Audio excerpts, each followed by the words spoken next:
स्वागत है आप सभी का आपके अपने चैनल मिथिला एडुदीप में। आज हम आए हैं एक नए अध्याय के साथ जो 12वीं का पहला चैप्टर है बातचीत। पहला चैप्टर है बातचीत। बातचीत जो पहला चैप्टर है पाठ 1 पहला चैप्टर है। इस पहले चैप्टर में बातचीत में जिसको लिखने वाले हैं बालकृष्ण भट्ट, इस बातचीत को लिखने वाले हैं बालकृष्ण भट्ट और यह है इसकी विधा है निबंध। विधा है निबंध और इस चैप्टर से बातचीत चैप्टर से हमने 200 प्रश्न बनाए हैं। 200 प्रश्न बनाए हैं जिसमें से 100 प्रश्न बालकृष्ण भट्ट से होंगे। बालकृष्ण भट्ट के जन्म, उनके माता पिता का, उनके साहित्य जो है साहित्य में कितना लगाव है, किसके प्रति कितनी निबंध के प्रति ज्यादा लगाव है कि कहानी के प्रति है, इसमें जितने भी इनसे संबंधित प्रश्न होगा बालकृष्ण भट्ट से उसमें 100 प्रश्न है और 100 प्रश्न है बातचीत के चैप्टर से। तो आप देखेंगे 1 से लेके 100 तक का जो प्रश्न हमारा ऑब्जेक्टिव प्रश्न होगा उसमें केवल बालकृष्ण भट्ट से संबंधित रहेगा और उसके बाद 101 से लेके 200 तक जो हमारा रहेगा बातचीत चैप्टर से प्रश्न हमारा जो रहेगा। तो आइए हम अपना जो है सो पहला प्रश्न स्टार्ट करते हैं। पहला प्रश्न है कि बालकृष्ण भट्ट का जन्म किस तिथि को हुआ था, यानी बालकृष्ण भट्ट का जन्म कब हुआ था। बालकृष्ण भट्ट का जन्म कब हुआ था? तो देखिए पहला है 22 जून 1844, दूसरा है 23 जून 1844, तीसरा है 24 जून 1844 और चौथा है 25 जून 1844। तो देखिए बालकृष्ण भट्ट का जो जन्म है वह है 23 जून 1844 को।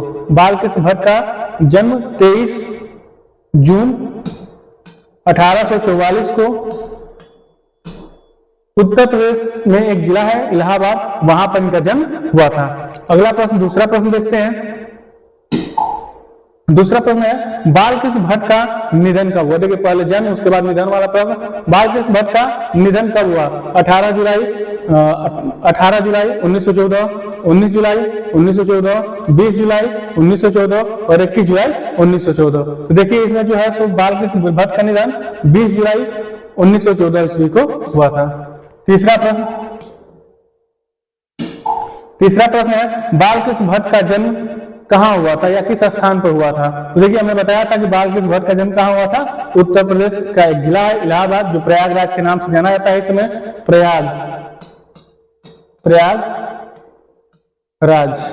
प्रयागराज के नाम से जाना जाता है। यहाँ पर अभी 2025 में प्रयागराज में 2025 में महाकुंभ का आयोजन हुआ था। अगला प्रश्न हम देखते हैं अपना। अगला प्रश्न है कि बालकृष्ण भट्ट की माता का नाम था। बालकृष्ण भट्ट की माता का क्या नाम था? तो देखिए उनकी माता का नाम था पार्वती देवी। उनकी माता का नाम था पार्वती देवी और पिता का नाम है बेनी प्रसाद भट्ट। बेनी प्रसाद भट्ट इनके पिता का नाम है। बालकृष्ण भट्ट के पिता का क्या नाम है? बेनी प्रसाद भट्ट और माता का क्या नाम है? पार्वती देवी।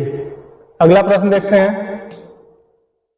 अगला प्रश्न है कि बालकृष्ण भट्ट के पिता किस पेशे से जुड़े थे। बालकृष्ण जो भट्ट के पिता थे वह क्या कार्य करते थे? तो पहला है शिक्षक थे, दूसरा है लेखक थे, तीसरा है व्यापारी थे और चौथा है पंडित थे। तो देखिए उनके जो पिताजी हैं वह व्यापारी थे और इनका जो है व्यापार का धंधा पीढ़ी दर पीढ़ी चल रहा था। तो उनके पिताजी जो है सो वह व्यापारी थे। अगला प्रश्न देखते हैं। अगला प्रश्न है बालकृष्ण भट्ट की माता का मुख्य योगदान क्या था। उनकी माताजी का बालकृष्ण भट्ट के जीवन में उनकी माताजी का मुख्य योगदान क्या था? तो देखिए राजनीति में रुचि लाना, व्यापारिक प्रशिक्षण, अध्ययन की रुचि जगाना, धार्मिक शिक्षा। तो देखिए बालकृष्ण भट्ट में अध्ययन की रुचि जगाती हैं, शिक्षा के बारे में बताती हैं और देखिए हर जगह यही बताया जाता है कि शिक्षा ईश्वर ऊपरी है, शिक्षा पर सब लोग ध्यान दें, सब लोग शिक्षित रहेंगे तभी देश आगे बढ़ेगा। तो उनकी माता ने भी जो है सो बालकृष्ण भट्ट के दिमाग में, मन में चारों तरफ शिक्षा जगाने का कार्य किया। अगला प्रश्न है हमारा अगला प्रश्न है, बालकृष्ण भट्ट ने प्रारंभ में किस भाषा का अध्ययन किया? बालकृष्ण भट्ट ने प्रारंभ में किस भाषा का अध्ययन किया? तो देखिए यहाँ पर जो प्रारंभ में उन्होंने हिंदी का अध्ययन नहीं किया, उर्दू का अध्ययन नहीं किया, फारसी का अध्ययन नहीं किया, उन्होंने संस्कृत भाषा का जो है सो अध्ययन किया। शुरुआत में बालकृष्ण भट्ट ने संस्कृत भाषा का अध्ययन किया। अगला हमारा प्रश्न है, अगला प्रश्न है कि बालकृष्ण भट्ट ने मिशन स्कूल में किस वर्ष परीक्षा दी? बालकृष्ण भट्ट ने मिशन वर्ष में किस वर्ष परीक्षा दी? तो 1950, 1965, 1865, 1866, 1867, 1868। तो इन्होंने परीक्षा दिया है 1867 ईस्वी में, जो कि इसका जवाब सही है। अगला देखते हैं, अगला प्रश्न है कि 1869 से 1875 तक बालकृष्ण भट्ट कहाँ अध्ययन करते रहे? वह जो है अध्यापन है कि कहाँ अध्यापन करते रहे? तो इन्होंने काशी में अध्ययन किया कि प्रयाग मिशन में अध्ययन किया, या आगरा में, या कानपुर में? तो देखिए इन्होंने जो है सो अध्यापन किया है कहाँ? प्रयाग के मिशन स्कूल में, प्रयाग के मिशन स्कूल में। अगला हमारा प्रश्न है, अगला प्रश्न है कि 1885 में भट्ट जी कहाँ संस्कृत पढ़ाई किए हैं? मतलब कहाँ से संस्कृत की उन्होंने पढ़ाई पढ़ी?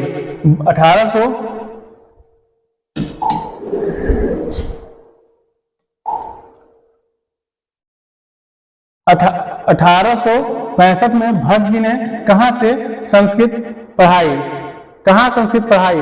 तो प्रयाग विश्वविद्यालय में, एवीएस स्कूल में, काशी विश्वविद्यालय में, या लखनऊ में? तो देखिए उन्होंने जो पढ़ाया है कहाँ? CAV प्रयाग स्कूल में, CAV प्रयाग स्कूल में है जो सो इन्होंने संस्कृत की पढ़ाई, इन्होंने वहां पर संस्कृत पढ़ाया। अगला हमारा प्रश्न है,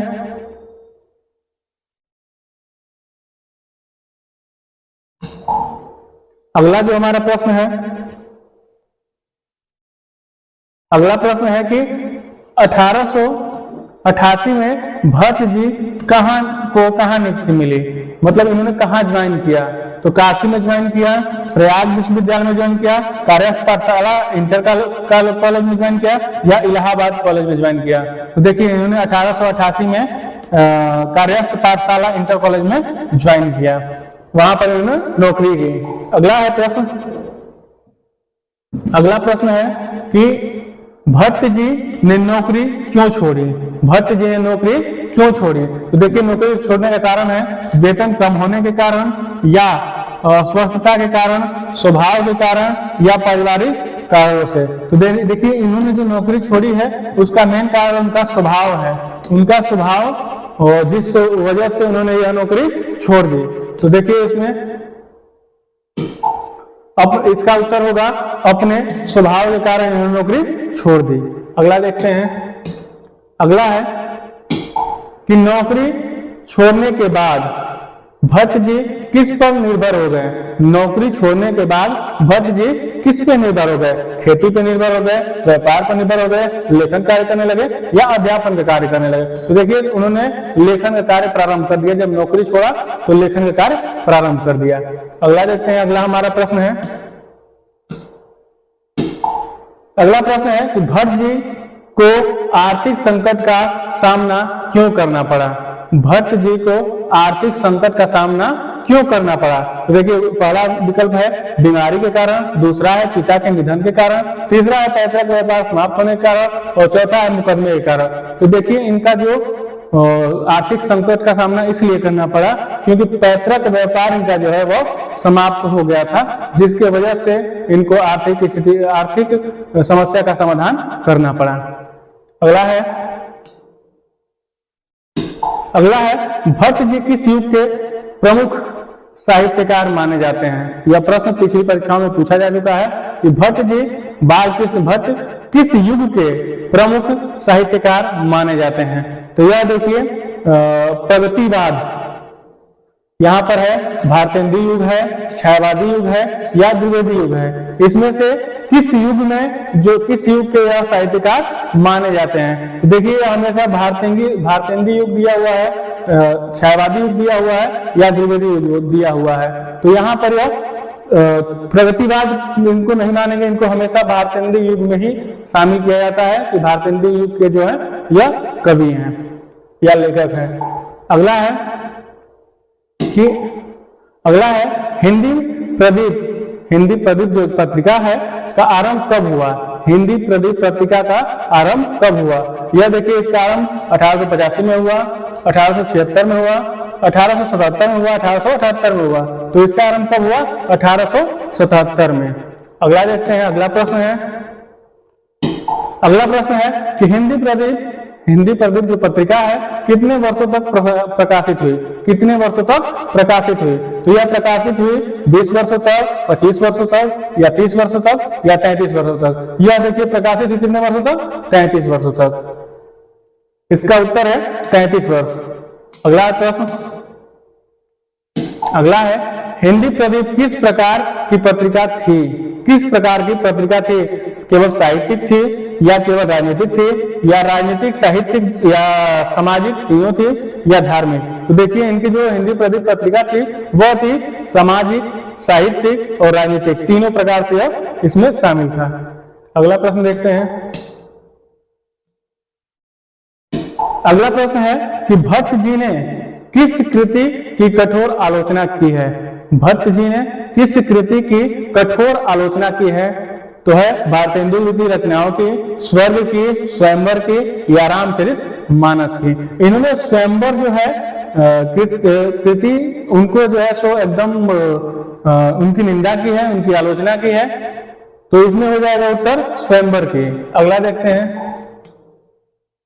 अगला है कि जीवन के अंतिम दिनों में भट्ट जी को किस कार्य हेतु आमंत्रित किया गया था? जीवन के अंतिम दिनों में भट्ट जी को किस कार्य हेतु आमंत्रित किया गया था? देखिए, लेखन के लिए, या हिंदी शब्दकोश संपादन के लिए, या पत्रिका संपादन के लिए, या विश्वविद्यालय अध्यापन के लिए। तो इनको आमंत्रित किया गया था हिंदी शब्दकोश संपादन के लिए, इनको आमंत्रित किया गया था।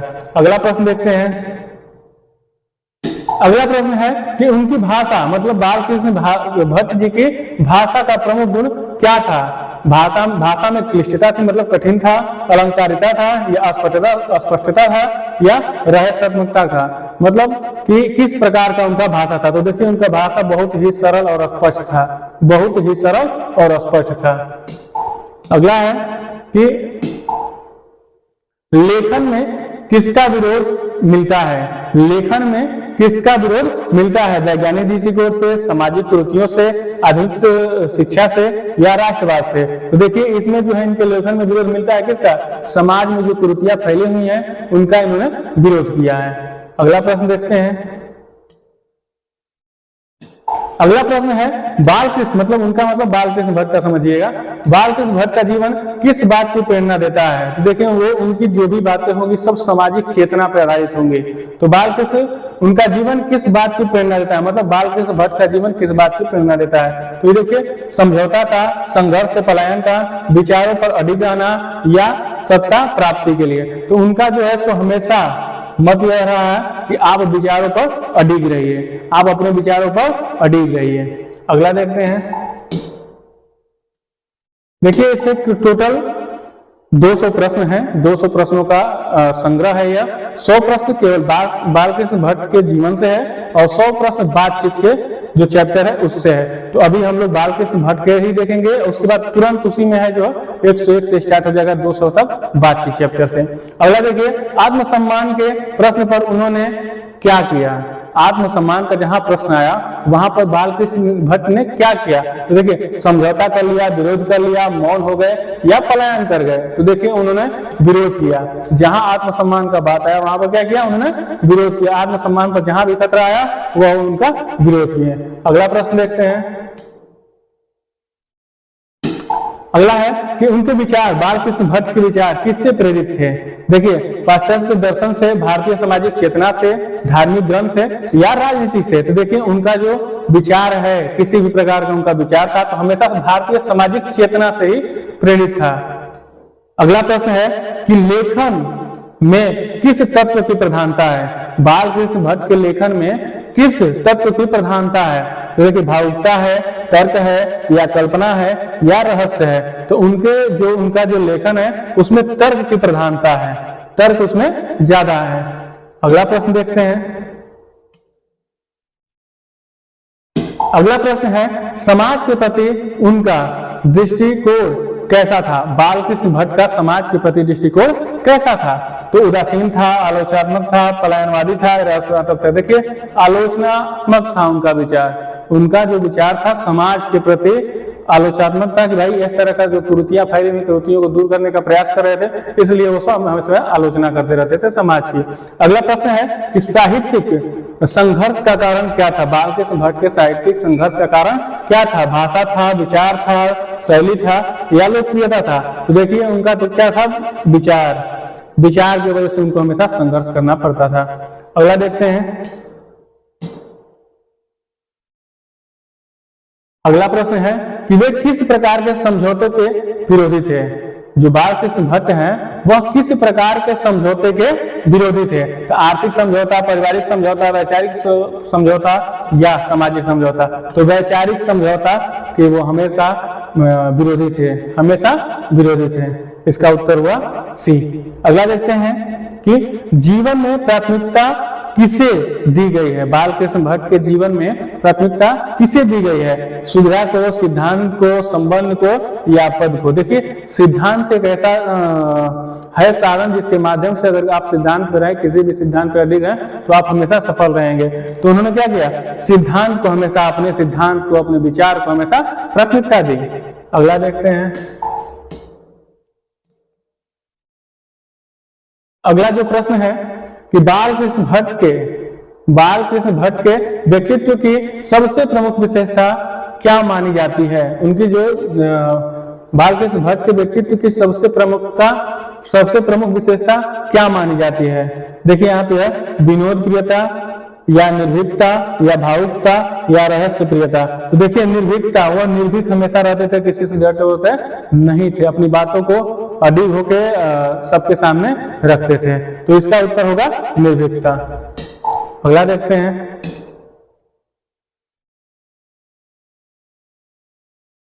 अगला प्रश्न है भट्ट जी का स्वभाव किस कारण नौकरी के अनुकूल नहीं था? उनका जो विचार है, भट्ट जी का स्वभाव किस कारण नौकरी के अनुकूल नहीं था? तो देखिए आलस्य के कारण, कठोर अनुशासन के कारण, स्वतंत्र विचार के कारण, या अस्वस्थता के कारण? तो देखिए स्वतंत्र विचार के कारण उनका जो है सो नौकरी में मन नहीं लगा। अगला है कि भट्ट जी ने किस प्रकार के समझौते को अस्वीकार किया? देखिए भट्ट जी ने किस प्रकार का समझौता नहीं होना चाहिए? देखिए पारिवारिक समझौता, सामाजिक समझौता, वैचारिक समझौता, या आर्थिक समझौता? तो देखिए यहाँ पे वैचारिक समझौता को उन्होंने सर्वोपरि माना। इस प्रकार का जो है उसे अस्वीकार किया कि वैचारिक समझौता नहीं होगा। अगला देखते हैं। अगला है कि आर्थिक संकट में भी भट्ट जी ने क्या नहीं छोड़ा? आर्थिक संकट में भी भट्ट जी ने क्या नहीं छोड़ा? तो अध्ययन का, अध्यापन का कार्य, लेखन का कार्य, संपादन कार्य, या आलोचना? तो उन्होंने क्या नहीं छोड़ा? लेखन का कार्य नहीं छोड़ा, लेखन का कार्य करते रहे। अगला देखिए। अगला है भट्ट जी के जीवन में संघर्ष का प्रमुख कारण क्या था, या मुख्य कारण क्या था? भट्ट जी के जीवन में संघर्ष का मुख्य कारण क्या था? देखिए बीमारी, राजनीतिक विरोध, या सिद्धांत प्रियता, या पारिवारिक विवाद? तो सिद्धांत प्रियता जो है उनके जीवन में संघर्ष का मुख्य कारण था। अगला है भट्ट जी का जीवन किस वर्ग का प्रतिनिधित्व करता है? भट्ट जी का जीवन किस प्रकार के वर्ग का प्रतिनिधित्व करता है? उच्च वर्ग का, कृषक वर्ग का, मध्यम वर्ग, बुद्धिजीवी का, या श्रमिक का? तो देखिए यहाँ पर जो है सो सी इसका उत्तर सही है। मध्यम वर्गीय बुद्धिजीवी का या जो है सो हमेशा प्रतिनिधित्व करते थे। अगला है भट्ट जी ने समाज सुधारक के लिए किस माध्यम को चुना? किस माध्यम को उन्होंने समाज को सुधारने का प्रयास किया? तो पहला राजनीतिक, भाषण, या साहित्य, या संगठन? देखिए साहित्य के माध्यम से उन्होंने समाज में जो है सो सुधार लाने की सुधार लाने का प्रयास उन्होंने किया। अगला देखते हैं। अगला है कि भट्ट जी का लेखन किस मानसिकता का विरोध करता है। भट्ट जी का लेखन किस मानसिकता का विरोध करता है। तो आधुनिकता का या वैज्ञानिक या रूढ़िवादी या राष्ट्रीयता। देखिए यहाँ पर रूढ़िवादिता का उन्होंने हमेशा विरोध किया है। दूसरा अगला प्रश्न है कि भट्ट जी किस वैचारिक निष्ठा किसके प्रति थे। यहाँ पे भट्ट जी की वैचारिक निष्ठा किसके प्रति थी। तो सत्ता के प्रति, समाज के प्रति, धर्म के प्रति या परंपरा के प्रति। तो समाज के प्रति। देखिए इनका जो भी निबंध, जो भी विचार था, हमेशा समाज को जगाने के लिए, हमेशा समाज की ऊंचाइयों को ले जाने के लिए इन्होंने हमेशा प्रयास किया। अगला प्रश्न है, अगला प्रश्न है कि भट्ट जी का जीवन दर्शन, भट्ट जी का जीवन दर्शन किस पर आधारित था। भोग पर, त्याग पर, उपयोगिता पर या संघर्ष पर। तो उनका जो जीवन था वो उपयोगिता पर आधारित था। भट्ट जी का जीवन उपयोगिता पर आधारित था। अगला प्रश्न है कि भट्ट जी को किस प्रकार का लेखक कहा जा सकता है। भट्ट जी को किस प्रकार का लेखक कहा जा सकता है। तो दरबारी इनको कहा जा सकता है, कि जनवादी कहा जा सकता है, कि रहस्यवादी कहा जा सकता है, कि पलायनवादी कहा जा सकता है। तो इनको देखिए हमेशा जनवादी कहा जाता था। यह लोगों के विचार, देखिए जहां भी आपको लगे कि लोगों की बात हो रही है, समाज की बात हो रही है, वहां पर बिना सोचे समझे आपको बालकृष्ण भट्ट को ही जो है सो चयन कर लेना है। अगला है, अगला प्रश्न है कि भट्ट जी की लेखन में किसका आग्रह स्पष्ट है। भट्ट जी के लेखन में किसका आग्रह स्पष्ट है। कल्पना का, यथार्थ का, रहस्य का या अलंकार का। तो इनका जो है यथार्थ का जो है सो हमेशा उन्होंने आग्रह स्पष्ट किया है। यथार्थ का आग्रह हमेशा स्पष्ट रहा है। अगला है भट्ट जी के जीवन का आदर्श क्या था। भट्ट जी के जीवन का आदर्श क्या था। देखिए अगला है, इसमें पहला विकल्प है प्रसिद्धि, दूसरा है धन, तीसरा है आत्मसम्मान और चौथा है आराम। तो इन्होंने हमेशा आत्मसम्मान को ही सर्वप्रिय माना है। अगला देखते हैं। अगला हमारा है कि भट्ट जी के लिए सबसे बड़ा मूल्य क्या था। भट्ट जी के लिए सबसे बड़ा मूल्य क्या था। तो सफलता, कि सिद्धांत, कि संबंध या पद। तो इसमें क्या होगा, सिद्धांत। सिद्धांत जिनका जो है सबसे बड़ा मूल्य था। अगला देखते हैं। अगला है कि भट्ट जी का जीवन किस बात का उदाहरण है। भट्ट जी का जीवन किस बात का उदाहरण है। पहला त्याग और संघर्ष का, दूसरा वैभव और सुख का, तीसरा रहस्य और साधन का, चौथा कल्पना और कला का। तो इनका जो जीवन था वह त्याग और संघर्ष पर था। त्याग और संघर्ष पर। देख रहे हैं कि पिता का जो व्यापार पूरी तरह समाप्त हो गया है और वह संघर्ष कर रहे हैं, समाज की कुरीतियों को समाप्त करने का प्रयास कर रहे हैं। लेकिन उस गरीबी के पल में भी, उस गरीबी के दौरान भी उन्होंने लेखन कार्य नहीं छोड़ा। अगला देखते हैं कि भट्ट जी की वैचारिक दृढ़ता का परिणाम क्या हुआ। सम्मान, आर्थिक कठिनाई या सरकारी पद या लोकप्रियता। भट्ट जी की वैचारिक दृढ़ता का परिणाम क्या हुआ। तो देखिए यहाँ पर सम्मान हुआ या आर्थिक कठिनाई हुई या सरकारी पद मिले या लोकप्रियता उनकी बढ़ी। तो यहाँ पर क्या हुआ, आर्थिक कठिनाई का सामना करना पड़ा उनको, भट्ट जी को। अगला है कि भट्ट जी का जीवन, भट्ट जी का जीवन किस युग के लेखक से भिन्न था। भट्ट जी का जीवन किस युग के लेखक से भिन्न था। तो पहला है दरबारी लेखकों से, दूसरा है भक्तिकालीन कवियों से, तीसरा है आधुनिक आलोचकों से और चौथा है छायावादी कवियों से। तो किससे था इनका दरबारी कवियों से क्या लेखन भिन्न था। अगला प्रश्न है कि भट्ट जी का दृष्टिकोण कैसा था। भट्ट जी का दृष्टिकोण कैसा था। तो संकीर्ण था, कि व्यक्तिगत था, कि सामाजिक था, कि रहस्यात्मकता था। तो देखिए यहाँ पर हमेशा क्या रहेगा, सामाजिक। जहां सामाजिक है वहां सोचना ही नहीं है, वहीं पर बालकृष्ण भट्ट हैं। अगला है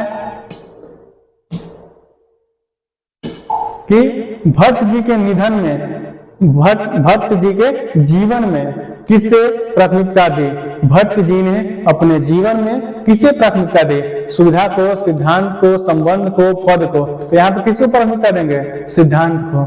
अगला है, बालकृष्ण भट्ट का जीवन किस बात की प्रेरणा देता है? बालकृष्ण भट्ट का जीवन किस बात की प्रेरणा देता है? समझौता का, संघर्ष से पलायन का, विचारों का अधिग्रहण या सत्ता की प्राप्ति के लिए? तो यहाँ पे किसे रहना है? विचारों पर अडिग रहना है। अगला है, बालकृष्ण भट्ट मुख्यतः किस विधा के लेखक थे? बालकृष्ण भट्ट मुख्यतः किस विधा के लेखक थे? कवि थे, नाटककार थे, गद्यकार थे या आलोचक थे? तो क्या थे ये? गद्यकार थे। उसके बाद अगला है, भट्ट जी को आधुनिक हिंदी का गद्य का क्या कहा जाता है? तो देखिए, गद्य का प्रवर्तक कहा जाता है, जनक कहा जाता है, समालोचक कहा जाता है या सुधारक कहा जाता है? तो यहाँ पे क्या कहा जाता है? इनको प्रवर्तक कहा जाता है। अगला है, अगला प्रश्न है कि भट्ट जी के अनुसार साहित्य का उद्देश्य क्या है? भट्ट जी के अनुसार साहित्य का उद्देश्य क्या है? तो देखिए, मनोरंजन है कि कल्पना और विलास है, जन चेतना का विकास है या सौंदर्य प्रदर्शन है? तो क्या है? यहाँ पर इनका जो जीवन है वह जन चेतना का विकास करना है। अगला है, अगला देखते हैं। अगला है कि भट्ट जी के लेखन की भाषा कैसी थी? भट्ट जी के लेखन की भाषा कैसी थी? तो संस्कृत निष्ठ थी या फारसी निष्ठ या बोलचाल की भाषा या क्लिष्ट? देखिए, उनकी जो भी भाषा थी लेखन की, वह बोलचाल की भाषा थी, कोई भी उसको आसानी से समझ सकता था, इसीलिए उनकी भाषा बहुत ही आसान और सरल थी। भट्ट जी के निबंधों की संख्या लगभग कितनी है? भट्ट जी के निबंधों की संख्या लगभग कितनी है? तो देखिए, यहाँ पर 500 है कि 700 है कि 900 है कि 1000 है? तो यहाँ पर निबंधों की संख्या कितनी है? 1000 है। अगला है, अगला प्रश्न है, भट्ट निबंधमाला कितने खंडों में प्रकाशित हुई है? भट्ट निबंधमाला कितने खंडों में प्रकाशित हुई है? देखिए, यहाँ पर किताब को जैसे ही खोलिएगा, पहला चैप्टर जैसे ही बालकृष्ण भट्ट आएगा, उसकी आखिरी लाइन में लिखा हुआ है कि 2 भागों में। तो यहाँ पे 1 भागों में, 2 भागों में, 3 भागों में, 4 भागों में। तो यहाँ पर 2 भागों में विभाजित है। अगला देखते हैं। अगला है कि भट्ट जी के निबंधों की प्रमुख विशेषता क्या है? भट्ट जी का निबंध है उसकी प्रमुख विशेषता क्या है? कल्पनाशीलता है, हास्य है या सामाजिक चेतना है या अलंकार है? तो जहां भट्ट जी का नाम है वहां पर क्या है? सामाजिक चेतना है। अगला देखते हैं। अगला है कि भट्ट जी के नाटक किस विषय पर आधारित हैं? भट्ट जी के नाटक किस विषय पर आधारित हैं? पौराणिक है, सामाजिक है, ऐतिहासिक या रोमांटिक है? तो यहाँ पे क्या होगा? भट्ट जी जहां है वहां पे क्या है? सामाजिक है। अगला है, बाल विवाह विषय पर लिखने वाले लेखक कौन थे? बाल विवाह विषय पर लिखने वाले लेखक कौन थे? तो कौन थे यहाँ पर? बालकृष्ण भट्ट। अगला है प्रश्न, अगला है, भट्ट जी का लेखन किस आंदोलन से जुड़ा था? भट्ट जी का लेखन किस आंदोलन से जुड़ा था? तो देखिए, वह स्वतंत्रता में हमेशा जुड़े रहते हैं, स्वतंत्रता के आंदोलन में हमेशा जुड़े हैं। तो इनका किस में से जुड़ा हुआ था निबंध? स्वतंत्रता आंदोलन से। अगला प्रश्न है कि बालकृष्ण भट्ट ने हिंदी प्रदीप पत्रिका का संपादन कितने वर्षों तक किया? देखिए, यहाँ पर कितने वर्षों तक किया? 33 वर्षों तक किया। कितने वर्षों तक किया? 33 वर्षों तक इन्होंने जो है सो इस पत्रिका का संपादन किया। हिंदी प्रदीप पत्रिका का संचालन कितने वर्षों तक किया? 33 वर्षों तक। अगला प्रश्न देखते हैं। अगला है कि हिंदी प्रदीप पत्रिका का प्रकाशन किस नगर से होता था? देखिए, तो इनका जन्म जहां हुआ है, जन्म कहां हुआ है? इलाहाबाद में, तो प्रकाशन भी इलाहाबाद से है। अगला है, अगला प्रश्न है, हिंदी प्रदीप का मुख्य उद्देश्य क्या है? मनोरंजन है, धार्मिक प्रचार है, सामाजिक राजनीतिक चेतना है या कविता प्रकाशन है? तो क्या है? जहां सामाजिक है वहां पे कुछ नहीं सोचना है, डायरेक्ट बालकृष्ण भट्ट। अगला है, अगला है कि बालकृष्ण भट्ट किस प्रकार के आलोचक थे। बालकृष्ण भट्ट किस प्रकार के आलोचक थे। प्रशंसात्मक थे, तटस्थ थे, निर्भीक और स्पष्ट थे या भावुक थे। तो क्या थे, निर्भीक और स्पष्ट थे। अगला है कि भट्ट जी ने साहित्य में किस प्रवृत्ति का विरोध किया है। भट्ट जी ने साहित्य में किस प्रवृत्ति का जो है सो विरोध किया है। यथार्थवाद का, सामाजिक सुधार का, अंधानुकरण का या राष्ट्रीय चेतना का। अंधानुकरण का इन्होंने जो है सो खुलकर विरोध किया है। अगला देखते हैं। अगला है प्रश्न, भट्ट जी की आलोचना किस प्रमुख विशेषता क्या थी। भट्ट जी की आलोचना की प्रमुख विशेषता क्या थी। तो देखिए, कविता थी, व्यक्तिगत अपेक्ष था या तर्क और स्पष्टता था या अलंकार था। तो क्या था, इसमें तर्क और स्पष्टता था। अगला प्रश्न है स्वयंवर नाटक की आलोचना भट्ट जी ने क्यों की। अभी कहा ना, दिया गया था एक प्रश्न पर कि निम्नलिखित में से बालकृष्ण भट्ट ने किसका विरोध किया। तो वही जो है तो स्वयंवर का उन्होंने विरोध किया था। तो यहाँ पूछ रहे हैं कि स्वयंवर नाटक की आलोचना भट्ट जी ने क्यों की। तो देखिए, भाषा दोष के कारण, कथानक के दोष के कारण, सामाजिक दृष्टि के अनुपयुक्त होने के कारण या मंचन के कारण। देखिए यहाँ पे किसके किया, सामाजिक दृष्टिकोण से अनुपयुक्त होने के कारण उसका विरोध उन्होंने किया है। अगला है प्रश्न, भट्ट जी किस प्रकार की भाषा के समर्थक थे। भट्ट जी किस भाषा के समर्थक थे। तो संस्कृत निष्ठ थे, फारसी निष्ठ थे, जनसाधारण की भाषा या क्लिष्ट सामाजिक भाषा के। देखिए यहाँ पे जनसाधारण के लिए इन्होंने जो भी सोचा है, विचार किया, जो भी किया, सब जनसाधारण के लिए। तो जनसाधारण की जो भाषा है उसको जो है समर्थन उन्होंने किया है। अगला प्रश्न है कि बालकृष्ण भट्ट के अनुसार साहित्य किसके लिए होना चाहिए।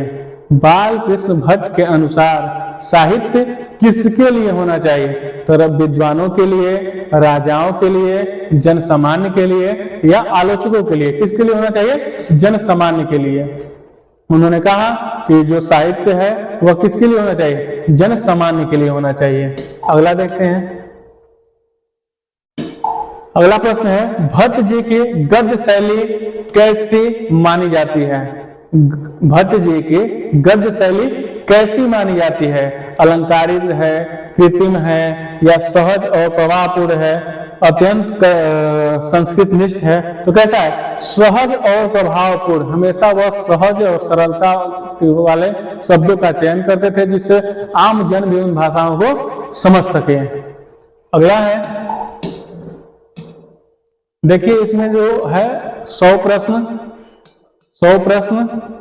1 से 100 तक जो है सो बालकृष्ण भट्ट के संबंधित है और 101 से 200 तक 101 से 200 तक यह प्रश्न बातचीत चैप्टर से है। तो 100 प्रश्न, अभी 71 प्रश्न पे हैं हम लोग। इसके बाद जैसे ही 100 पहुंचेंगे, 100 के बाद 101 से 200 तक जो प्रश्न है वह बातचीत चैप्टर से है।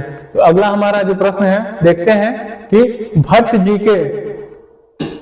बालकृष्ण भट्ट जी के निबंधों में किस तत्व की प्रधानता है। बालकृष्ण भट्ट जी के निबंधों में किस तत्व की प्रधानता है। कल्पना है, अनुभूति है, सामाजिक चेतना है, रहस्य है। तो इसमें क्या है, सामाजिक चेतना। देखिए मैं बार बार कह रहा हूं कि जब भी अगर कहीं समाज की बात हो, कुरीति की बात हो, जहां जनसाधारण की बात हो, जहां भी आम लोगों के लिए बात हो और भाषा, सरल भाषा का प्रयोग हो, वह बालकृष्ण ही होंगे, बालकृष्ण भट्ट ही होंगे। या हिंदी प्रदीप जो है उसमें भाषा क्या है, सरलता है। उसके बाद अगला देखने प्रश्न हम लोग कि बालकृष्ण भट्ट किस आंदोलन से वैचारिक रूप से जुड़े थे। तो वहां पर यह प्रश्न एक बार पहले भी आ चुका है कि किससे जुड़े हुए थे, स्वतंत्रता के आंदोलन से जुड़े हुए थे। अगला है कि भट्ट जी ने किस कुप्रथा का खुलकर विरोध किया। किस बाल विवाह का ही ना, स्वयंवर का भी विरोध किया है इन्होंने और बाल विवाह का भी इन्होंने क्या किया है, विरोध किया है। अगला प्रश्न है कि भट्ट जी का लेखन किस उद्देश्य से प्रेरित था। भट्ट जी का लेखन किस उद्देश्य से प्रेरित था। प्रसिद्धि से, धन से, समाज सुधार से या आत्म प्रशंसा से। किससे प्रेरित था, समाज सुधारक से जो है सो प्रेरित था इनका। अगला है अगला प्रश्न है, भट्ट जी ने किस विधा में सर्वाधिक लेखन किया? किस विधा में इन्होंने जो है बहुत ज्यादा लेखन किया है? कविता क्षेत्र में, नाटक में, निबंध में, कहानी में, किसमें किया है? निबंध में उन्होंने जो है बहुत ज्यादा निबंध उन्होंने लिखा है। अगला प्रश्न है, भट्ट निबंधमाला का प्रकाशन किस रूप में हुआ? भट्ट निबंधमाला का प्रकाशन किस रूप में हुआ? तो पत्रिका के रूप में हुआ, एकल निबंध के रूप में हुआ, संकलन के रूप में हुआ, या पाठ्य पुस्तक के रूप में हुआ? किसमें हुआ? संकलन के रूप में हुआ। इसका 2 भागों में हुआ था ना, वही है कि संकलन के रूप में हुआ है। अगला है कि भट्ट जी के निबंधों की शैली कैसी है? भट्ट जी के निबंधों की शैली कैसी है? उपदेशात्मक है, आत्मीय संवादात्मक है, दुरूह है, या सुख है? किसमें है? आत्मीय संवादात्मक है। किसमें है? आत्मीय संवादात्मक है। अगला प्रश्न है कि भट्ट जी की तुलना किस युग के अन्य लेखकों से की जाती है? भट्ट जी की तुलना किस युग के अन्य लेखकों से की जाती है? द्विवेदी युग, भारतेंदु युग, छायावादी युग, या आधुनिक युग? तो किससे की जाती है? भारतेंदु युग से। अगला है,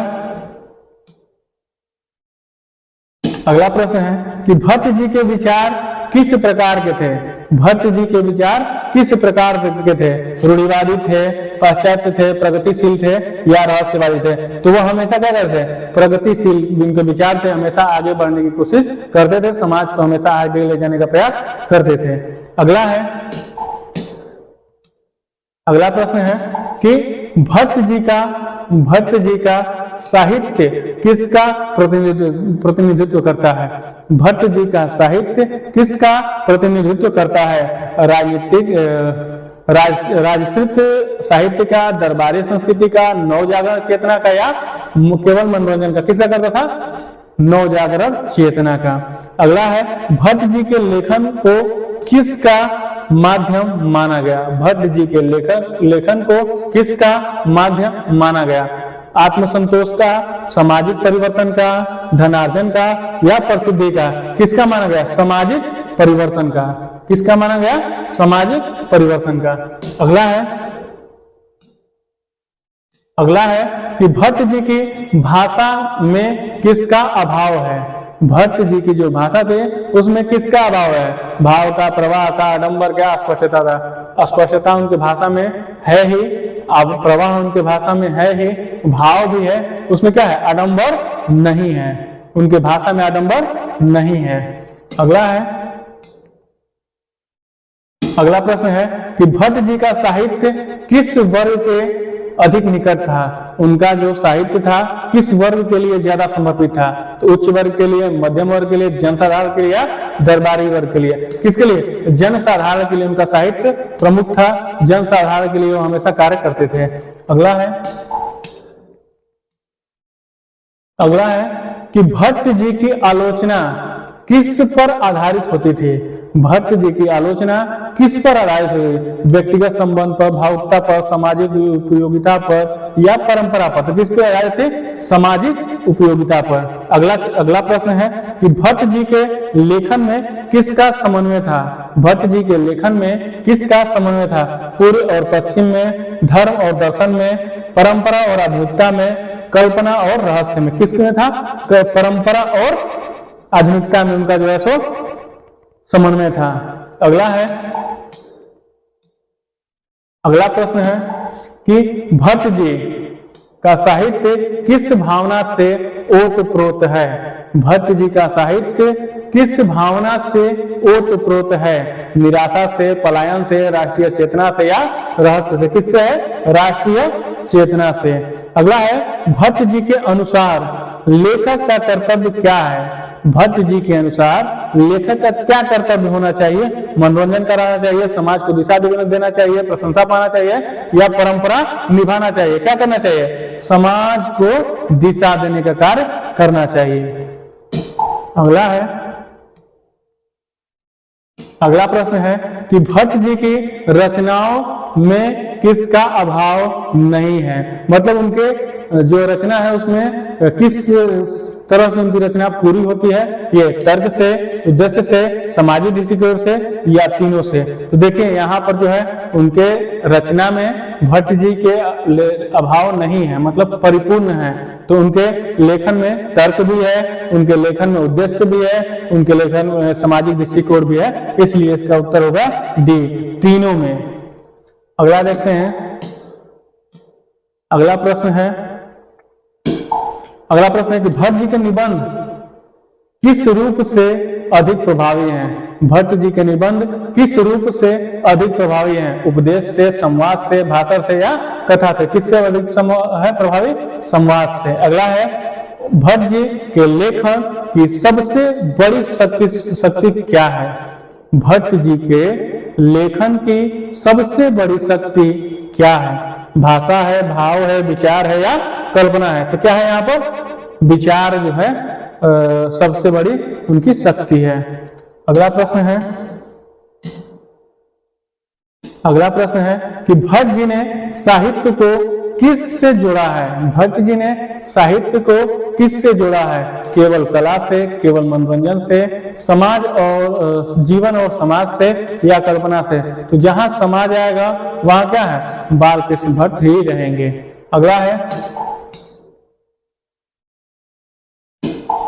भट्ट जी का गद्य किस प्रकार का है? भट्ट जी का गद्य किस प्रकार का है? सूक्ष्म है, बोझिल है, प्रवाहमय है या दुरूह है? तो क्या है? प्रवाहमय है, कोई भी पढ़ सकता है, आसानी से उनके जो है लेखन शैली को या उनकी बातों को लोग आसानी से समझ सकते हैं।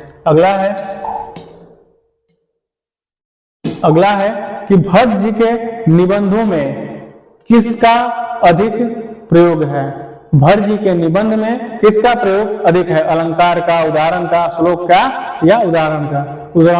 तो यहाँ पे उदाहरण वो बहुत ज्यादा देते हैं। उदाहरण देते हैं इसलिए ताकि लोग आसानी से समझ पाए। भाषा, भट्ट जी की आलोचना से साहित्य को क्या मिला? कविता मिला, दिशा मिला, भ्रम मिला या विरोध हुआ? क्या हुआ? दिशा मिला। अगला प्रश्न है कि भट्ट जी के लेखन में किसका विरोध है? भट्ट जी के लेखन में किसका विरोध है? समाज सुधार का, नवीनता का, कुरीतियों का या शिक्षा का? किसका विरोध है? कुरीतियों का इसमें खुलकर विरोध है।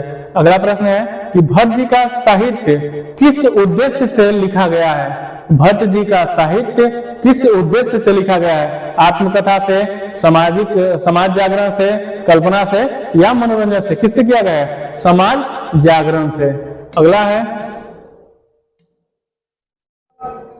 अगला प्रश्न है कि भट्ट जी की दृष्टि कैसी थी? भट्ट जी की दृष्टि कैसी थी? संकीर्ण थी, व्यक्तिगत थी, व्यापक सामाजिक थी या रहस्यात्मक थी? तो क्या थे? व्यापक सामाजिक। अगला है कि भट्ट जी के निबंध किसके लिए उपयोगी हैं? भट्ट जी के निबंध किसके लिए उपयोगी हैं? केवल विद्वानों के लिए, छात्रों के लिए, समाज के लिए या सभी के लिए? तो उनका जो निबंध है सभी के लिए लाभदायक है, सभी के लिए लाभप्रद है। अगला देखिए प्रश्न, भट्ट जी का साहित्य किस युग की चेतना को दर्शाता है? भट्ट जी का साहित्य किस युग की चेतना को दर्शाता है? मध्यकाल को, आधुनिक नवजागरण को या छायावाद को या उत्तर आधुनिक को? तो किसको दर्शाता है? आधुनिक नवजागरण को। अगला प्रश्न देखिए, अगला प्रश्न है कि बालकृष्ण भट्ट का साहित्य महत्व किस रूप में है? कवि में है, नाटक में है, आधुनिक हिंदी गद्य के प्रवर्तक के रूप में है या कथाकार के रूप में है? तो किसमें है इनका? आधुनिक हिंदी के प्रवर्तक के रूप में इनको स्वीकार किया जाता है, माना जाता है। अगला देखिए, अगला प्रश्न है कि लेखक के अनुसार, अब देखिए हमने कहा था ना जैसे ही 100 प्रश्न खत्म होंगे, 101 से लेके 200 तक, 1 से लेके 100 तक जो है सो केवल बालकृष्ण भट्ट से प्रश्न थे और 101 से लेके 200 तक बातचीत से प्रश्न होंगे। तो हमारा बातचीत का पहला प्रश्न स्टार्ट हो चुका है कि है लेखक के अनुसार यदि मनुष्य की इंद्रियां अपनी अपनी शक्तियों में अविकल रहती और वाक शक्ति नहीं होती तो किस प्रकार की स्थिति बन जाती या किस प्रकार की स्थिति हो जाती? मतलब लेखक के अनुसार अगर मनुष्य की इंद्रियों में जो है बोलने की शक्ति नहीं होती, बोलने की क्षमता नहीं होती, तो क्या होता? तो देखिए यहाँ पे क्या होता, समाज अधिक उन्नत होता, मनुष्य अधिक स्वतंत्र होता, या मनुष्य गूंगी सृष्टि में बदल जाता, या मनुष्य अधिक शांत होता। तो यहाँ पे क्या होता, मनुष्य गूंगी सृष्टि में बदल जाता। यहाँ पर जो है सो कोई किसी की बातें नहीं सुनता, न कह पाता अपनी बातों को, तो क्या होगा, मनुष्य गूंगी सृष्टि में बदल जाता। अगला देखते हैं, अगला जो प्रश्न है वह है कि निबंध के अनुसार वाक शक्ति में प्रमुख कार्य क्या बताए गए हैं? केवल ज्ञान देना, सोच और बातचीत दोनों, मनोरंजन और शिक्षा, आदेश और अनुशासन। तो क्या होगा, सोच और बातचीत दोनों को महत्व दिया गया है। अगला प्रश्न है कि भाषण और बातचीत में मूलभूत अंतर लेखक किस आधार पर बताता है? भाषण और बातचीत में मूलभूत अंतर लेखक किस आधार पर बताता है? तो श्रोताओं की संख्या पर, स्थान पर, दिखावे और औपचारिकता पर, या विषय की गंभीरता पर। किसको बताता है? दिखावे और औपचारिकता पर जो है सो बताता है मूलभूत अंतर भाषण और बातचीत में। अगला प्रश्न है कि लेखक के अनुसार बड़े मंचों पर भाषण देने से पहले वक्ता किस प्रकार का व्यवहार करता है? लेखक के अनुसार बड़े मंचों पर भाषण देने से पहले वक्ता किस प्रकार का व्यवहार करता है? देखिए, सहज और सरल, मौन और चिंताशील, बनावटी और दिखावटी, संक्षिप्त और स्पष्ट। तो कैसा व्यवहार करता है? बनावटी और दिखावटी व्यवहार करता है। अगला देखते हैं, अगला प्रश्न है कि सामान्य घरेलू बातचीत की विशेषता लेखक ने किस रूप में बताई है? सामान्य जो घरेलू बातचीत होती है उसकी विशेषता लेखक ने किस प्रकार से बताई है? अत्यंत और औपचारिक, तर्क प्रधान, स्वभाव और हंसी मजाक युक्त, या गंभीर और उपदेशात्मक। तो क्या हुआ, स्वाभाविक और हंसी मजाक युक्त बताया है उन्होंने, लेखक ने। अगला देखते हैं, अगला प्रश्न है कि लेखक के अनुसार बातचीत का मूल स्रोत क्या है? लेखक के अनुसार बातचीत का मूल स्रोत क्या है? बुद्धि है, समाज है, मन है, भाषा है? क्या है? मन है। मन है जो मूल स्रोत है बातचीत का। अगला है, बातचीत किस स्थिति में सबसे प्रभावी होता है? बातचीत किस स्थिति में सबसे प्रभावी होता है? तो औपचारिक वातावरण में, आत्मीय वातावरण में, या सभा में, या मंच पर। बातचीत सबसे प्रभावी होता है जब दो लोग आपस में बातचीत करते हैं, तो सबसे ज्यादा प्रभावी होता है। तो आत्मीय वातावरण में यह जो है सो प्रभावित होता है। अगला प्रश्न है कि लेखक के अनुसार बातचीत और वाद विवाद में क्या अंतर है? लेखक के अनुसार बातचीत और वाद विवाद में क्या अंतर है? भाषा का अंतर है, उद्देश्य का अंतर है, संख्या का अंतर है, या समय का अंतर है? किसका अंतर है? उद्देश्य का अंतर है। अगला देखिए, अगला प्रश्न है कि बातचीत किस भाव को जन्म देता है? बातचीत किस भाव को जन्म देता है? तो भय को देता है, तनाव को देता है, आत्मीयता को देता है, और शंका को देता है। किसको देता है? आत्मीयता को जो है सो प्रभाव देता है, जन्म देता है। अगला है,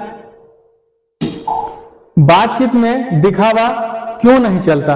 बातचीत में दिखावा क्यों नहीं चलता? तो समय की कमी के कारण, स्वाभाविकता के कारण, नियम के कारण, या भय के कारण? किसके कारण होता है?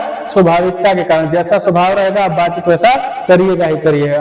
अगला प्रश्न है, लेखक के अनुसार बातचीत का संबंध किससे नहीं है? लेखक के अनुसार बातचीत का संबंध किससे नहीं है? मन से नहीं है, कि भाव से नहीं है, औपचारिकता से नहीं है, या स्वाभाविकता से नहीं? किससे नहीं है? औपचारिकता से संबंध नहीं है। अगला प्रश्न है, बातचीत में मौन का क्या महत्व है? बातचीत में मौन का क्या महत्व है? कोई महत्व नहीं है, बाधक है, सहायक है, या अनिवार्य है? देखिए, बातचीत में मौन का बहुत महत्व होता है, क्योंकि हम अगर कोई बोल रहा है, सामने वाला सुन रहा है, तो क्या है? बहुत ही सहायक है और बहुत ही महत्वपूर्ण भी है। देखिए, अब जो हम प्रश्न हल कर रहे हैं बातचीत से हल कर रहे हैं। बातचीत चैप्टर से हमने कहा था 1 से लेकर 100 तक का जो प्रश्न है केवल बाल कृष्ण भट्ट से संबंधित होगा, और 101 से लेकर 200 तक जो प्रश्न है वह पूरी तरह से बातचीत के अध्याय पर आधारित प्रश्न होंगे, जैसा कि आप देख पा रहे हैं। अगला प्रश्न है कि बातचीत से व्यक्ति को क्या राहत मिलती है? बातचीत से व्यक्ति को क्या राहत मिलती है? किस प्रकार की राहत मिलती है? शारीरिक, मानसिक, आर्थिक या सामाजिक? मानसिक रूप से उसको क्या होती है? राहत मिलती है। कि चलो भाई अपना जो है सोमवार दूसरे को बता लिया, अब थोड़ा सा हमको हल्का महसूस हो रहा है। अगला प्रश्न है कि लेखक के अनुसार बातचीत का अभाव किसे जन्म देता है? बातचीत अगर नहीं हो पा रहा है तो किससे जन्म देगा? एकाग्रता का, संतोष का, कुंठा का या अनुशासन का? देखिए, जो बातचीत नहीं करता है, किसी से अपनी बातों को नहीं कह पाता है, तो हमेशा कुंठा को जन्म देगा, कुंठा का शिकार हो जाएगा। अगला है, बातचीत में आत्मीयता किससे उत्पन्न होती है? बातचीत में आत्मीयता किससे उत्पन्न होती है? तर्क से, दिखावे से, विश्वास से या ज्ञान से? हमेशा अगर विश्वास से नहीं उत्पन्न होगा। अगर आत्मीयता का मतलब होता है एकदम नजदीक रहने वाले लोग, जिससे हम कोई भी बात अपनी कह सकें, वह होता है विश्वास से। विश्वास रहेगा तभी ना कोई कहेगा। अगला है प्रश्न कि लेखक के अनुसार बातचीत का सबसे प्रभावी रूप कौन सा है? लेखक के अनुसार बातचीत का सबसे प्रभावी रूप कौन सा है? भाषण है, संवाद है, दो व्यक्तियों के बीच बातचीत और सभा? तो क्या है? दो व्यक्तियों के बीच बातचीत जो होता है वह सबसे प्रभावी होता है। हमने पहले ही बताया कि दो व्यक्तियों के बीच बातचीत हमेशा प्रभावी होता है। अगला है, बातचीत में तीसरे व्यक्ति का प्रवेश क्या करता है? बातचीत में तीसरे व्यक्ति का प्रवेश क्या करता है? आनंद बढ़ाता है, आत्मीयता घटाता है, स्पष्टता लाता है या मौन लाता है? देखिए, इसमें आत्मीयता घटेगा। अब लोग उस तरह से बातें नहीं कर पाएंगे जैसे वो कर रहे थे पहले, उस तरह से बातें नहीं कर पाएंगे। अगला है लेखक के अनुसार बातचीत का सामाजिक महत्व क्या है? मनोरंजन है, संबंध निर्माण है, ज्ञान प्रदर्शन है या समय व्यतीत है? क्या है? बातचीत संबंध को क्या करता है? बढ़ाता है। हाँ, बातचीत क्या करता है? संबंध को बढ़ाता है। अगला है कि बातचीत में कृत्रिमता क्यों नष्ट हो जाती है? समय के कारण, स्वभाव के कारण, संख्या के कारण या विषय के कारण? किसके कारण नष्ट हो जाती है? स्वभाव के कारण। अगला है, बातचीत किसका प्रतिबिंब होता है? बातचीत किसका प्रतिबिंब होता है? समाज का, मनुष्य के मन का, शिक्षा का या भाषा का? किसका होता है? मनुष्य के मन का। मनुष्य के मन का हमेशा बातचीत क्या होता है? प्रतिबिंब होता है। अगला प्रश्न है कि बातचीत किसे उजागर करती है? बातचीत किससे उजागर करती है? बाहरी व्यक्तित्व, आंतरिक व्यक्तित्व, सामाजिक पद या ज्ञान का? किससे होती है? बातचीत से हम अपने अंतरात्मा की बातों को दूसरे से स्पष्ट रूप से कह पाते हैं। अगला है कि बातचीत में झूठ क्यों नहीं टिकता है? बातचीत में झूठ क्यों नहीं टिकता है? भय से, तर्क से, स्वाभाविकता से या नियम से? देखिए, स्वाभाविकता से जो स्वभाव रहेगा वैसा आप व्यवहार करेंगे।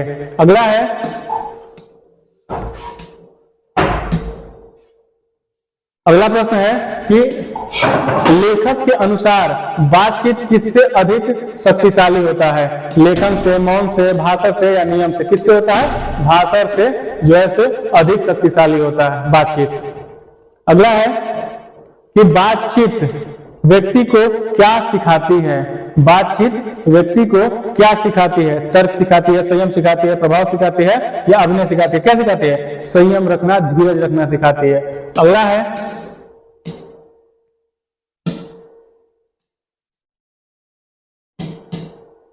अगला जो हमारा प्रश्न है वह है कि बातचीत का संबंध किस गुण से है? बातचीत का संबंध किस गुण से है? धैर्य से, सहानुभूति से, कल्पना से या स्मृति से? किससे है? सहानुभूति से है। अगला है कि लेखक के अनुसार बातचीत किसका साधन है? लेखक के अनुसार बातचीत किसका साधन है? प्रभुत्व का, आत्मप्रकाश का, मनोरंजन का या वाद विवाद का? किसका है? आत्मप्रकाश का मुख्य साधन है। अगला है अगला है कि बातचीत में संतुलन क्यों आवश्यक है। बातचीत करने का ढंग भी होना चाहिए, बातचीत करने का तरीका भी होता है, किससे किस तरह से बातें करनी चाहिए। तो वही लेखक कह रहा है कि बातचीत में संतुलन क्यों आवश्यक है। लंबाई के लिए, प्रभाव के लिए, सौंदर्य के लिए, नियम के लिए। किसके लिए आवश्यक है? प्रभाव के लिए।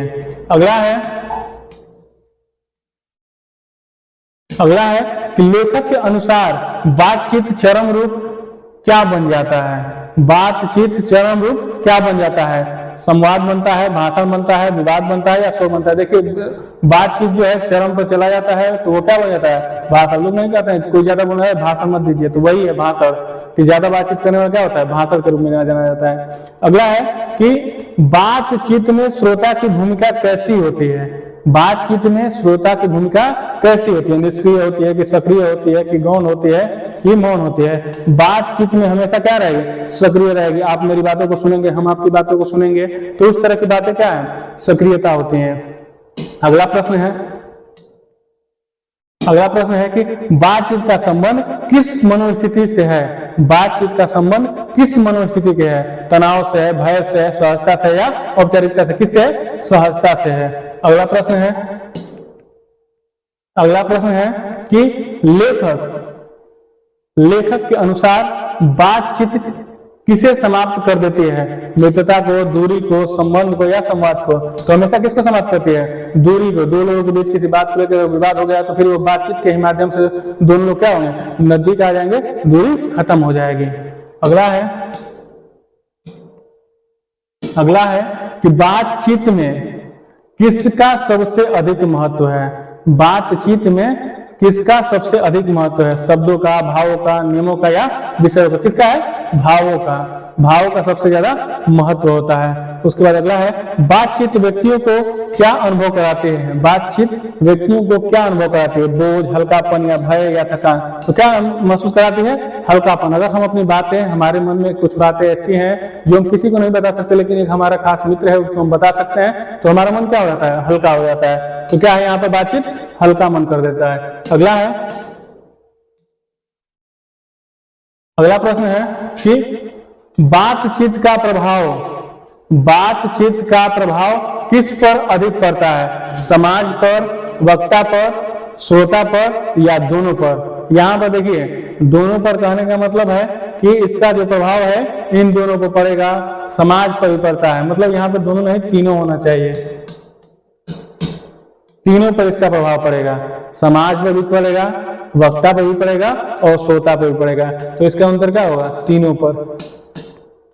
तीनों पर इसका प्रभाव पड़ेगा। अगला है लेखक के अनुसार बातचीत का सही समय कब है। लेखक के अनुसार बातचीत का सही समय कब है? जब सभा हो, जब मन तैयार हो, जब नियम हो और जब विषय कठिन हो। तो नहीं, हमेशा जब मन तैयार हो तब बातें कर लेनी चाहिए। अगला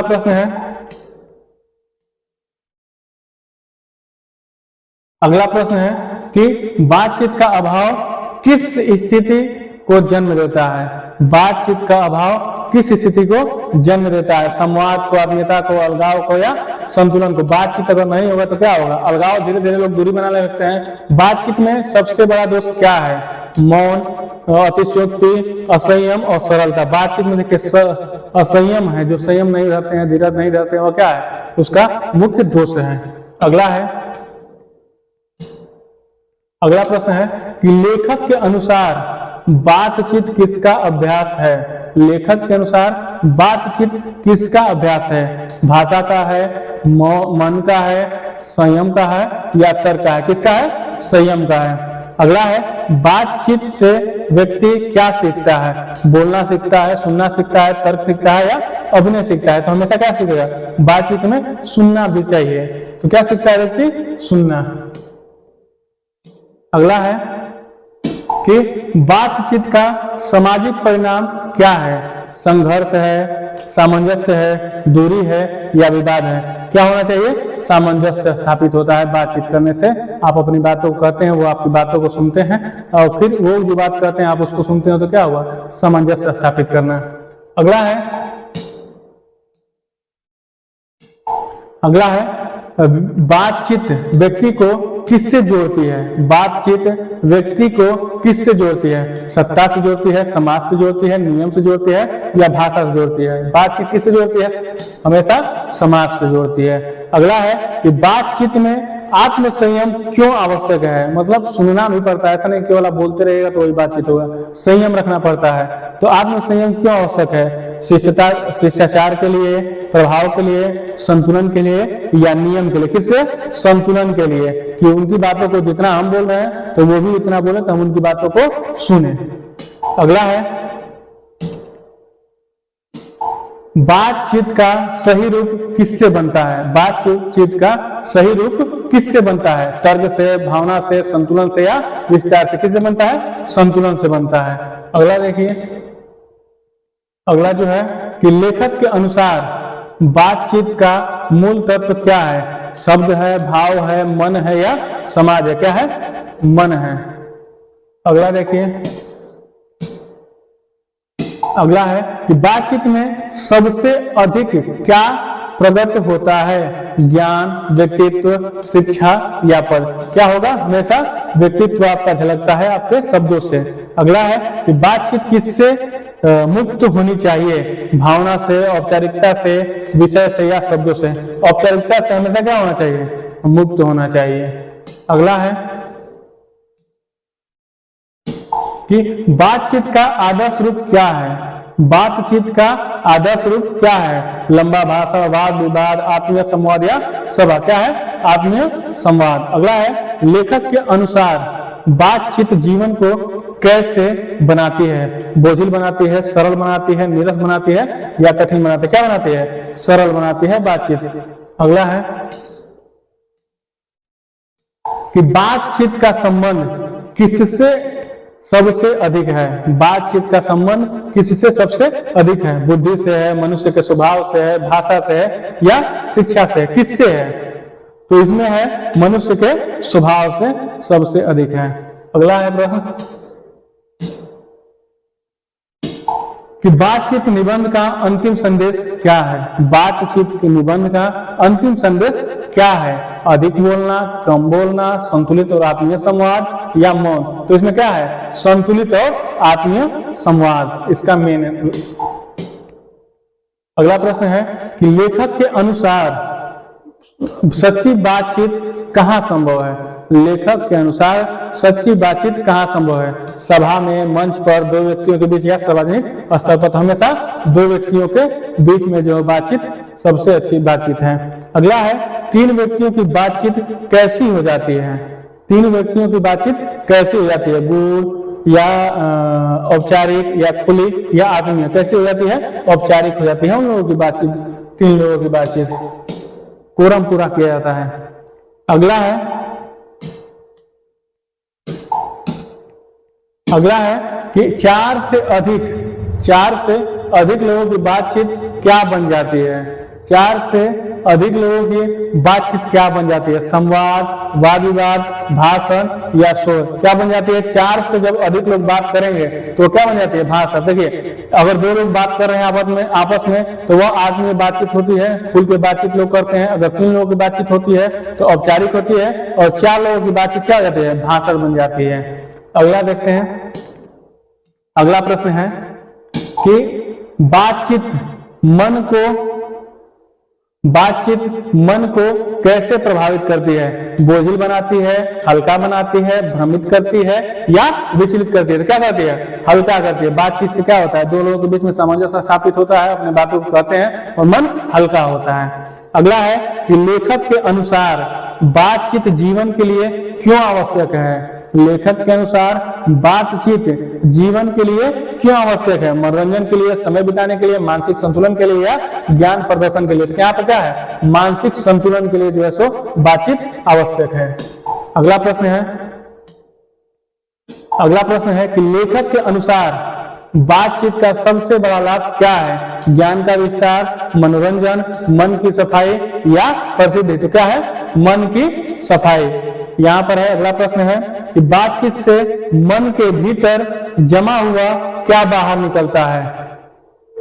क्रोध, विचार, भाव या धुआं या स्मृति? तो इसमें भाव या धुआं जो है सो बाहर निकलता है। देखिए बातचीत से क्या होता है, मन में मैल हुआ, दूसरे के प्रति हम लोग द्वेष भरे हुए हैं, उस द्वेष को अगर बातचीत होगी तो वो क्या होगा, दूर होगा।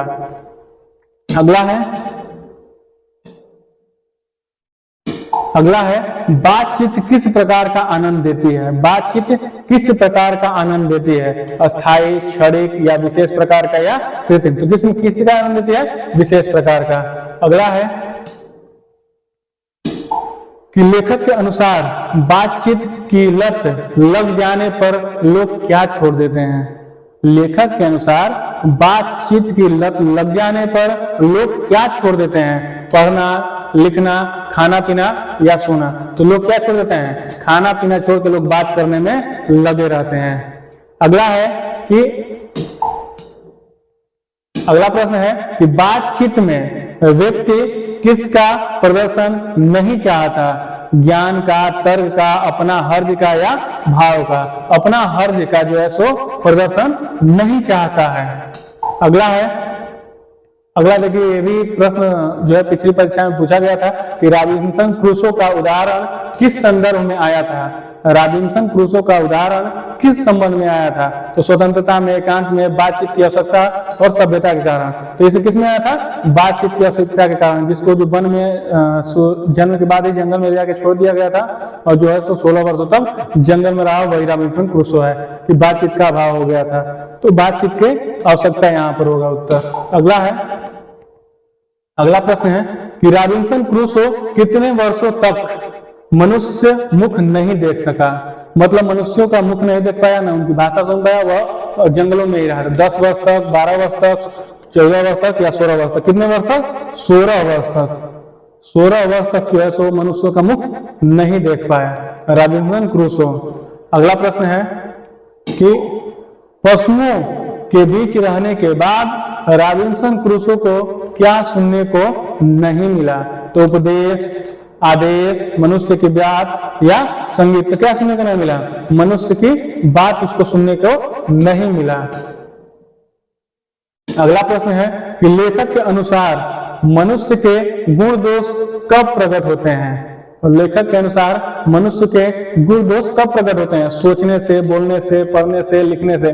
किससे होगी, बोलेंगे तभी तो पता चलेगा गुण दोष से, क्या आप बोल पा रहे हैं और कैसी बातों को बोल पा रहे हैं, किस प्रकार के आपके विचार हैं, तो ये प्रकट होगा किससे, बोलने से। अगला है कि वाक शक्ति के बिना मनुष्य कैसा होता है। वाक शक्ति के बिना मनुष्य कैसा होता है, शक्तिशाली होता है कि सभ्य होता है कि गुणी सृष्टि का अंग होता है या ज्ञानी होता है। तो गुणी सृष्टि का अंग होगा। बातचीत नहीं करेगा तो क्या होगा, गुणी सृष्टि का अंग, गुणी सृष्टि का अंग होगा। अगला प्रश्न है कि बातचीत की सीमा कहां तक रखी जानी चाहिए, जब तक सभा न बने, जब तक भाषण न बने, जब तक जमात न बन जाए या जब तक कि विवाद न हो। तो कहा कब तक, जब तक जमात न बन जाए। अगला प्रश्न है एडिसन के मत का आशय क्या है। एडिसन के मत का आशय क्या है, बातचीत समूह में हो, बातचीत दो व्यक्तियों में हो, बातचीत सभा में हो या बातचीत भाषण हो। तो क्या हो, बातचीत दो व्यक्तियों के बीच में हो। अगला प्रश्न है कि 3 व्यक्तियों की बातचीत का परिणाम क्या होता है, आत्मीयता, गोपनीयता, दूरी या विवाद। क्या होता है, दूरी होता है। अगला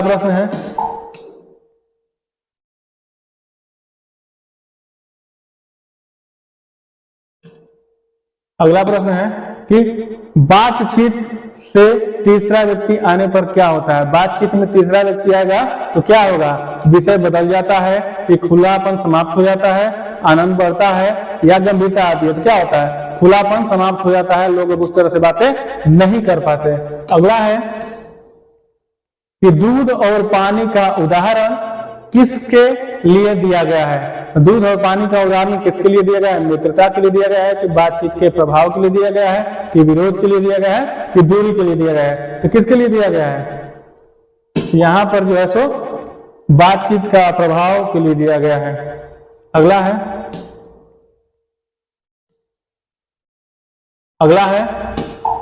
कि दो व्यक्तियों के पास बैठने से क्या होता है? शत्रुता होती है, उब जाते हैं, प्रभाव का आदान प्रदान होता है या मौन होते हैं? तो क्या होता है यहाँ पर?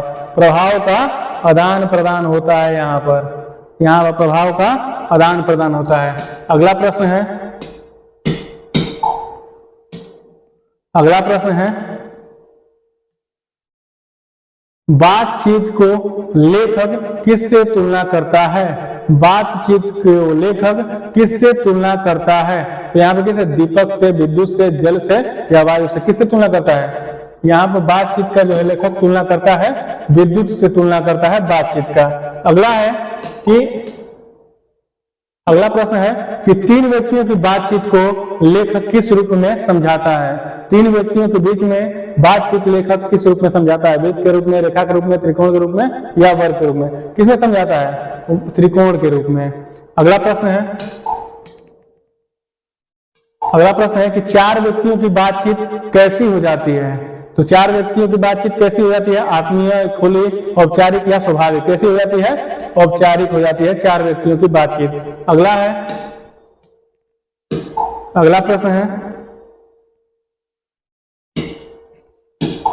अगला प्रश्न है कि चार से अधिक की बातचीत को लेखक क्या कहता है? संवाद कहता है, सलाप कहता है, राम राम कहता है या शोर कहता है? तो क्या कहता है? राम राम कहता है। लेखक कहता है कि चार व्यक्तियों की बातचीत क्या जाती है? राम राम हो जाती है। देखिए इलेक्ट्रिक मार्कर जो पूरी तरह से डिस्चार्ज हो चुका है, अब लग रहा है काम नहीं करेगा। देखते हैं जब तक काम करता है, नहीं तो फिर ऐसे ही बढ़ेंगे आगे हम लोग। है कि बूढ़ों की बातचीत प्रायः किस पर होती है? बूढ़ों की बातचीत प्रायः किस पे होती है? देखिए भविष्य पे होती है, राजनीति पे होती है, जमाने की शिकायत पे होती है या साहित्य पे होती है? तो देखिए जब बूढ़े लोग दो लोग आपस में बातचीत करेंगे तो किस पे बातचीत करेंगे? जमाने की शिकायत पे करेंगे, जमाने की शिकायत पे करेंगे। अगला प्रश्न देखते हैं। अगला प्रश्न है कि बूढ़े लोग किस समय की कथाएं सुनाते हैं? बूढ़े लोग किस समय की कथाएं सुनाते हैं? वर्तमान की सुनाते हैं, भविष्य की सुनाते हैं, युवावस्था की सुनाते हैं या पुराने समय की सुनाते हैं? तो किस तरह की सुनाते हैं? पुराने समय की सुनाते हैं। पुराने समय की बातों को बताते हैं, सुनाते हैं। अगला प्रश्न है कि बूढ़ों की बातचीत में कितनी सच्चाई होती है? बूढ़े की बातचीत में कितनी सच्चाई होती है? तो बहुत कम, बिल्कुल नहीं, 4 सच 10 झूठ या आधी? तो इसमें होगा 4 सच और 10 को झूठ बोलते हैं बूढ़े लोग। ये कह रहा है लेखक, ये हम नहीं कह रहे हैं, लेखक कह रहा है। अगला है कि युवकों की बातचीत का मुख्य विषय क्या होता है? जब युवा बात करते हैं, नौजवान बात करते हैं, तो उनकी बातचीत का मुख्य विषय क्या होता है? दर्शन होता है, नीति होता है, खेल या मनोरंजन होता है या धर्म होता है? क्या होता है? इनके बातचीत का मुख्य क्या होगा? मुख्य विषय क्या होगा? खेल और मनोरंजन। अगला प्रश्न है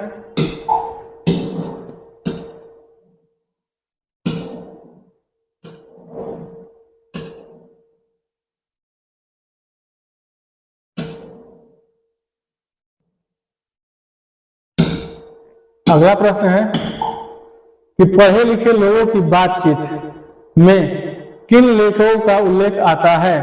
पढ़े लिखे लोगों की बातचीत में किन लेखकों का उल्लेख आता है? तो कालिदास का आता है कि शेक्सपियर का आता है कि मिल्टन का आता है कि सूरदास का आता है? किसका आता है? शेक्सपियर और मिल्टन का इसमें नाम आता है। उसके बाद अगला प्रश्न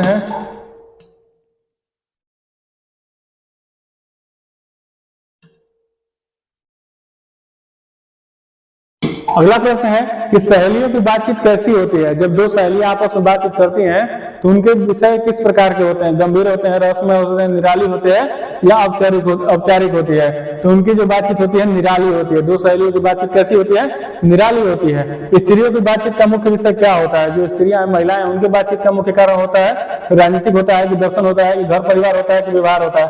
तो उनका जो महिलाएं रहेंगी, उनका जो घर परिवार के बारे में, कि मेरी पतो ऐसी है, मेरी सास ऐसी है, इन सब का बात होता है। लड़कियों की बात निराली होती है, युवाओं की बात खेल और मनोरंजन के लिए होती है। अगला प्रश्न है कि बातचीत का संबंध किससे है? बातचीत का संबंध किससे है? केवल भाषा से, केवल समाज से, मनोवृत्ति से या शिक्षा से? किससे है? मनोवृत्ति से, मनोवृत्ति से जो है सो बातचीत का संबंध ज्यादा है। अगला है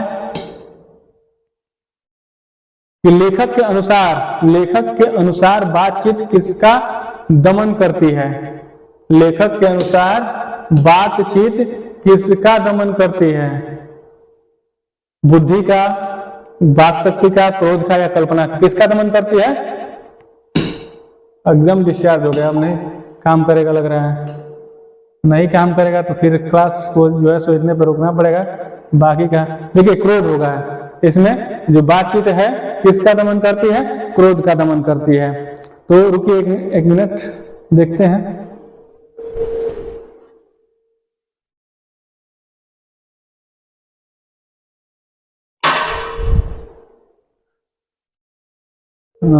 ठीक है, हम क्षमा चाहते हैं कि हमारी आगे क्लास नहीं हो पा रही है। ये जो मार्कर है पूरी तरह से डिस्चार्ज हो चुका है, उसके लिए कुछ समय चाहिए, तो नहीं हो पा रहा है। बचा हुआ प्रश्न हम आपको करा देंगे, या हम जो हमारा जो चैनल है उसके लिंक में एक अलग से छोटा सा वीडियो बना के, या हो सकता है एक शॉर्ट बना के केवल अब बचे हुए 16 प्रश्न हैं, 16 प्रश्नों को हम जल्द से जल्द करा देंगे कल। और आज के लिए इतना ही। और अगर वीडियो आपको अच्छा लगे तो वीडियो को लाइक करें, चैनल को सब्सक्राइब करें। धन्यवाद।